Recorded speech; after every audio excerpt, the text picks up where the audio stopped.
ओम नमः शिवाय। आज हरतालिका तीज है। आप सभी को हरतालिका तीज की बहुत बहुत शुभकामनाएं। हरतालिका तीज की कथा क्या है, आइए सुनते हैं। शिवजी भगवान ने इस कथा में माँ पार्वती को उनका पिछला जन्म याद दिलाया था। शिवजी भगवान कहते हैं, हे गोरा, पिछले जन्म में तुमने मुझे पाने के लिए बहुत ही कठोर तपस्या की थी। तुमने ना तो कुछ खाया और ना ही कुछ पिया, बस हवा और सूखे पत्ते तुम चबाती थी। जला देने वाली गर्मी हो या बहुत अधिक ठंड हो, तुम अपने व्रत पर लगातार कायम रहती थी। बारिश में भी तुमने जल नहीं पिया। तुम्हें इस हालत में देखकर तुम्हारे पिता बहुत ही दुखी हो गए थे। उनको दुखी देखकर नारद मुनि आए और कहा कि मैं भगवान विष्णु के भेजने पर यहाँ आया हूँ। वे आपकी कन्या से विवाह करना चाहते हैं। इस बारे में मैं आपकी राय जानना चाहता हूँ। नारद जी की बात सुनकर आपके पिता बोले, अगर भगवान विष्णु यह चाहते हैं तो उन्हें कोई आपत्ति नहीं है, परंतु जब तुम्हें इस विवाह के बारे में पता चला तो तुम बहुत ही दुखी हो गई। तुमने अपनी सहेली को अपने दुख का कारण बताया और यह भी बताया कि भगवान शिव को तुमने मन ही मन अपना पति मान लिया है और वह विष्णु भगवान से विवाह करने को तैयार नहीं थी और तुम इस धर्म संकट में फंसी हुई थी। तुम्हें लगा कि प्राण देने के अलावा अब तुम्हारे पास कोई और रास्ता नहीं है। तुम्हारी सखी बहुत ही समझदार थी। उसने कहा, प्राण त्यागने की बात तो सोचना भी नहीं चाहिए। उन्होंने तुम्हारे लिए एक नया रास्ता खोज निकाला था। उन्होंने कहा कि जिसे तुमने मन में पति के रूप में वर्ण कर लिया है, जीवन पर्यंत उसी से निर्वाह करना चाहिए। मैं तुम्हें एक ऐसे वन में ले चलती हूँ जहाँ तुम आसानी से अपनी साधना कर पाओगी और तुम्हें वहाँ कोई भी नहीं खोज पाएगा।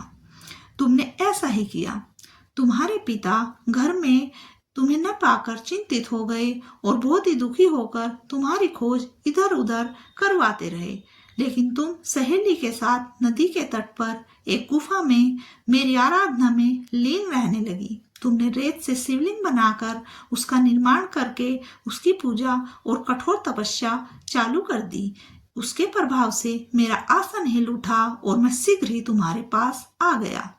तुमसे मैंने वर मांगने के लिए कहा, तब अपनी तपस्या के फलीभूत मुझे अपने समक्ष पाकर तुमने कहा, मैं आपको सच्चे मन से पति के रूप में वर्ण कर चुकी हूँ। यदि आप सचमुच मेरी तपस्या से प्रसन्न होकर यहाँ पधारे हैं तो मुझे अपनी अर्धांगिनी के रूप में स्वीकार कर लीजिए। तब मैंने तथास्तु कहकर मैं फिर कैलाश पर लौट गया था। उसी समय गिरिराज अपने बंधु बांधवों के साथ तुम्हें खोजते हुए वहां पहुंच गए थे। तुमने सारा वृतांत कह सुनाया और यह भी कहा कि मैं घर तभी जाऊंगी अगर आप महादेव से मेरा विवाह करेंगे। तुम्हारे पिता मान गए और उन्होंने हमारा विवाह करवा दिया। इस व्रत का महत्व यह है कि मैं इस व्रत को पूर्ण निष्ठा से करने वाली प्रत्येक स्त्री को मनवांछित फल देता हूँ। इस पूरे प्रकरण में तुम्हारी सखी ने तुम्हारा हरण किया था, इसीलिए इस व्रत का नाम हरतालिका व्रत हो गया। इस व्रत से जुड़ी एक अन्य मान्यता यह भी है कि इस व्रत को करने वाली स्त्रियां पार्वती जी के समान ही सुखपूर्वक पति रमण करके शिवलोक को जाती हैं। सौभाग्यवती स्त्रियां अपने सुहाग को अखंड बनाए रखने और अविवाहित युवतियां मन मुताबिक वर पाने के लिए हरतालिका तीज का व्रत करती हैं। इस दिन व्रत करने वाली स्त्रियां सूर्योदय से पूर्व ही उठ जाती हैं और नहाकर पूरा श्रृंगार करती हैं। पूजन के लिए केले के पत्तों से मंडप बनाकर गौरी शंकर की प्रतिमा स्थापित की जाती है। इसके साथ ही पार्वती जी को सुहाग का सारा सामान चढ़ाया जाता है। रात में भजन कीर्तन करते हुए जागरण कर 3 बार आरती की जाती है और शिव पार्वती विवाह की कथा सुनी जाती है। इस व्रत के व्रती को शयन का निषेध है, इसके लिए उसे रात्रि में भजन कीर्तन के साथ रात्रि जागरण करना पड़ता है। प्रातः काल स्नान करने के पश्चात श्रद्धा एवं भक्ति पूर्वक किसी सुपात्र सुहागिन महिला को श्रृंगार सामग्री, वस्त्र, खाद्य सामग्री, फल, मिष्ठान एवं यथाशक्ति आभूषण का दान करना चाहिए।